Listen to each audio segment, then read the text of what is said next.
नमस्कार। संस्कृत में आज हम दशमः पाठा निम्बतरो साक्ष्यम पाठ को पढ़ेंगे और उसके अर्थ को समझेंगे। पुरा एकस्मिन् ग्रामे मनोहरा धर्मचंद्रस्य द्वय मित्रे प्रतिवस्था। पुरा यानी प्राचीन समय में एक गांव में मनोहर और धर्मचंद्र, मनोहरा धर्मचंद्र यानी मनोहर और धर्मचंद्र द्वय मित्रे प्रतिवस्था यानी दो मित्र रहते थे। तो पुरा यानी प्राचीन समय में एक गांव में, एकस्मिन् ग्रामे यानी एक गांव में मनोहर और धर्मचंद्र दो मित्र रहते थे। तौ विदेशात धनम अर्जित्वा नीतवन्तौ, वे दोनों विदेश से धन इकट्ठा करके लाए थे। अर्जित्वा यानी इकट्ठा करके, नीतवन्तौ यानी लाए थे। धनम यानी धन और विदेशात यानी विदेश से, तो वे दोनों विदेश से धन इकट्ठा करके लाए थे। तौ विचारितवन्तौ यद गृहे इदम धनम सुरक्षितम न स्यात्, उन्होंने विचार किया कि उन दोनों ने विचार किया कि तौ विचारितवन्तौ यानी उन दोनों ने विचार किया, यत यानी कि, गृहे यानी घर में, गृहे यानी घर में, इदम धनम सुरक्षितम न स्यात् यह धन सुरक्षित नहीं है। एवं विमर्श और विचार, ऐसा सोचकर एवं विमर्श यानी ऐसा सोचकर, तद धनम यानी वह धन, एकस्य वृक्षस्य एक वृक्ष की, एकस्य वृक्षस्य यानी एक वृक्ष की, मूले यानी जड़ में, गर्तम विधा यानी गड्ढा खोदकर, निक्षिप्तवन्तौ यानी छिपा दिया। ऐसा सोचकर उस धन को एक वृक्ष की जड़ में गड्ढा करके छिपा दिया।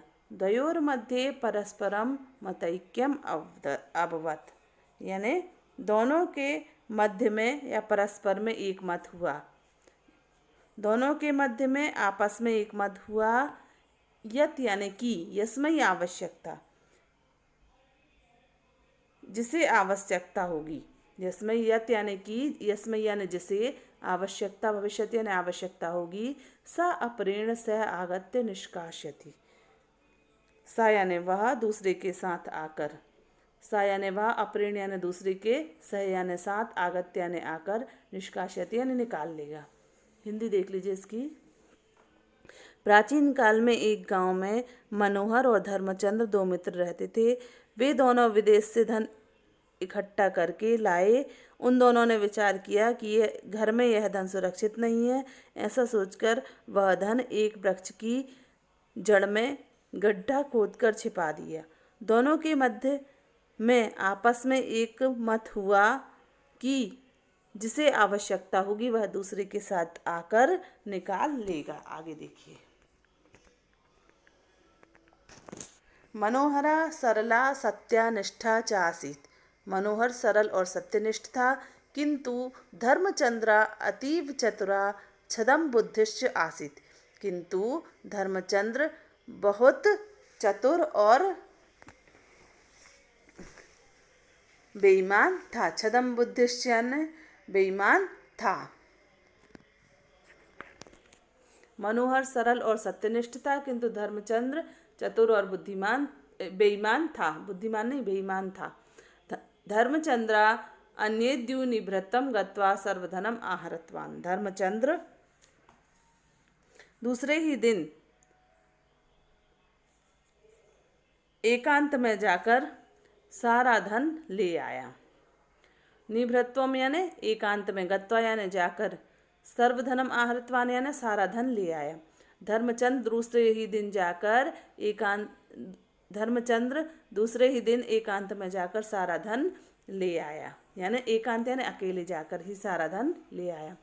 ततश्च धर्मचंद्रा मनोहरम अवोचत, इसके बाद धर्मचंद्र मनोहर से बोला। ततश्च धर्मचंद्रा मनोहरम अवोचत यानी इसके बाद, ततश्च यानी इसके बाद, धर्मचंद्र मनोहर से अवोचत यानी बोला। मित्र चलतु किंचित धनम आहर्तवान, मित्र चलो कुछ धन ले आए। दौ अपि वृक्षस्य अंतिकम आगतवन्तौ, दोनों वृक्ष के पास आए। दौ अपि यानी दोनों, वृक्षस्य यानी वृक्ष के, अंतिकम आगतवन्तौ यानी पास आए। तत्र धनम न आसीत, वहाँ धन नहीं था। धर्मचंद्रा मनोहरम आक्षिप्तवान, धर्मचंद्र ने मनोहर पर आरोप लगाया। धर्मचंद्र मनोहरम आक्षिप्तवान का मतलब धर्मचंद्र ने मनोहर पर आरोप लगाया। यत्तेन धनम अपहृतम इति, कि धन तुमने ले लिया है। यत्तेन धनम अपहृतम इति यानी कि तुमने धन ले लिया है। ततस्तौ विवादमानौ राजानं प्रति गच्छता, तब विवाद करते हुए वे दोनों राजा के पास गए। ततस्तौ यानी इसके बाद, विवादमानौ यानी विवाद करते हुए, राजानं प्रति गच्छता यानी वे दोनों राजा के पास गए। द्वयो विवादम श्रुत्वा राजा अब्रवीत, दोनों के विवाद को सुनकर राजा बोला, भवतु नाम श्व निम्ब वृक्षस्य साक्ष्यम अवाप्य एव कश्चित् निर्णय भविता, यानी जाने दीजिए, भवतु नाम यानी जाने दीजिए, कल नीम के वृक्ष की साक्षी में ही कोई निर्णय होगा। भवतु नाम यानी जाने दीजिए, स्व यानी कल, निम्ब वृक्ष यानी नीम के वृक्ष की साक्ष्य में यानी साक्षी में या सामने ही कोई निर्णय होगा। सत्यनिष्ठा मनोहरा विचारितवान यद इदमेव समीचीनम, सत्यनिष्ठ मनोहर ने सोचा यही उचित है। निम्ब तरु असत्यम न बक्ष्यति, नीम का वृक्ष असत्य नहीं बोलेगा। धर्मचंद्रो भी प्रसन्ना आसीत, धर्मचंद्र भी प्रसन्न था। हिंदी देखिए, मनोहर सरल सत्यनिष्ठ था, किंतु धर्मचंद्र अत्यंत चतुर एवं बेईमान था। धर्मचंद्र दूसरे ही दिन एकांत में जाकर सारा धन निकाल लाया। उसके बाद धर्मचंद्र मनोहर से बोला, मित्र चलो कुछ धन ले आए।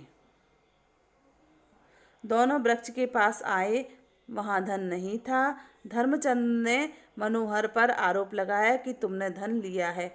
तब विवाद करते हुए वे दोनों राजा के पास गए।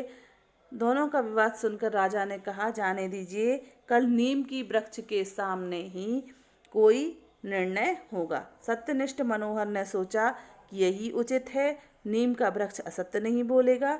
धर्मचंद्र भी प्रसन्न था। आगे देखिए, अपरेद्यु राजा द्वाभ्याम सह निम्ब वृक्षम प्रत्यागच्छत, यानी दूसरे ही दिन राजा दोनों के साथ, द्वाभ्याम यानी दोनों के, सह यानी साथ, दूसरे ही दिन राजा दोनों के साथ निम्ब वृक्षम प्रत्यागच्छत, नीम के वृक्ष के पास गए। तहि सह समुत्सुका नाम जनानाम सम्मर्दः अपि आसीत, उनके साथ, तहि सह यानी उनके साथ अत्यधिक लोगों की भीड़ भी थी। उनके साथ उत्सुक लोगों की भीड़ भी थी। उनके साथ उत्सुक जनसमूह की भीड़ भी थी। ते सर्वे सत्यम ज्ञातुम वांछते स्म, यानी वे सभी सत्य जानने के इच्छुक थे। राजा निम्ब वृक्षम पृष्ठवान, राजा ने नीम के वृक्ष से पूछा, हे निम्बदेव कथा धनम केन अपहृतम, हे नीम देव कहो धन किसने लिया है।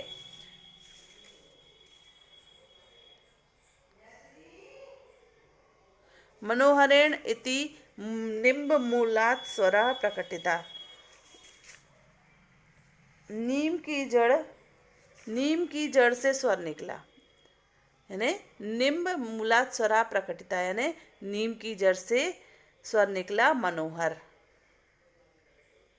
एतत् श्रुत्वा यानी यह सुनकर, मनोहर वाष्पकंठा रुरोध अब्रवीत, यानी यह सुनकर मनोहर रुंधे गले से रोया और बोला, महाराज एषः निम्बतरु असत्यम वक्तुम न अर्हति, महाराज यह नीम का वृक्ष असत्य नहीं बोल सकता। अत्र काचित छदम योजना वर्तते, यहाँ अवश्य कोई बेईमानी की योजना है।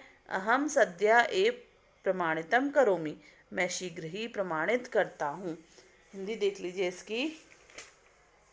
दूसरे ही दिन राजा दोनों के साथ नीम के वृक्ष के पास गए। उनके साथ उत्सुक जनसमूह की भीड़ भी थी। सभी सत्य जानना चाहते थे, या सभी सत्य जानने के इच्छुक थे।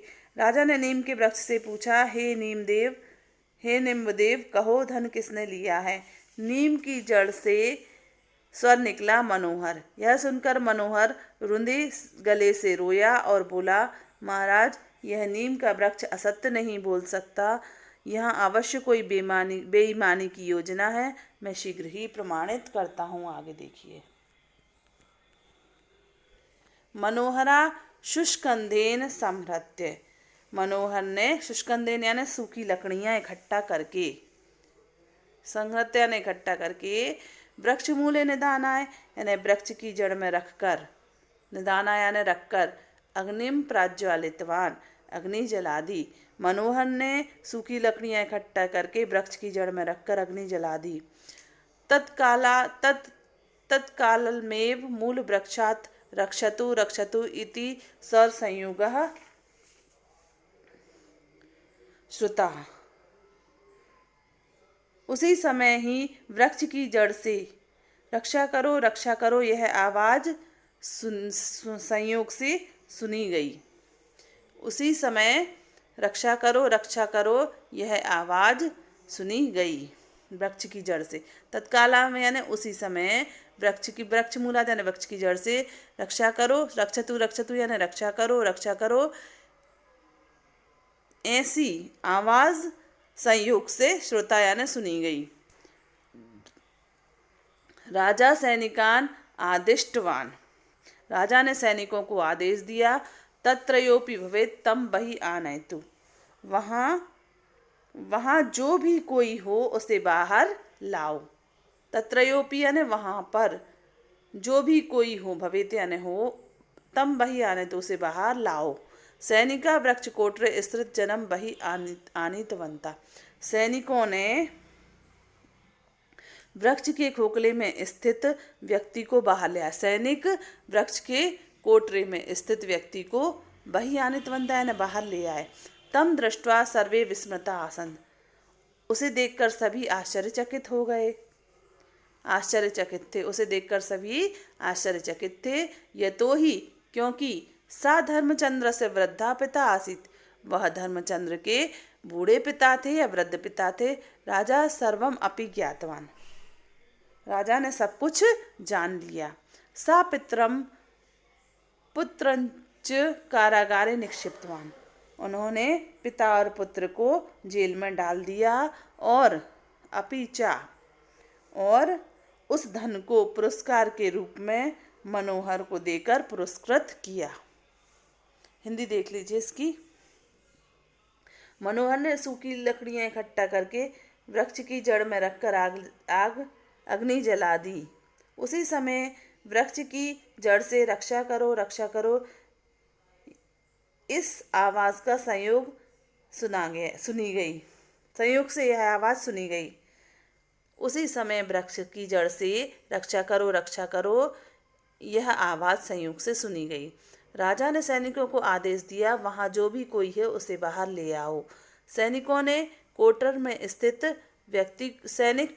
स्थित व्यक्ति को बाहर ले आए। उसे देखकर सभी आश्चर्यचकित थे, क्योंकि वह धर्मचंद्र के बूढ़े पिता थे। राजा सब कुछ जान गए। उन्होंने पिता और पुत्र को जेल में डाल दिया और सारा धन पुरस्कार के रूप में मनोहर को देकर पुरस्कृत किया।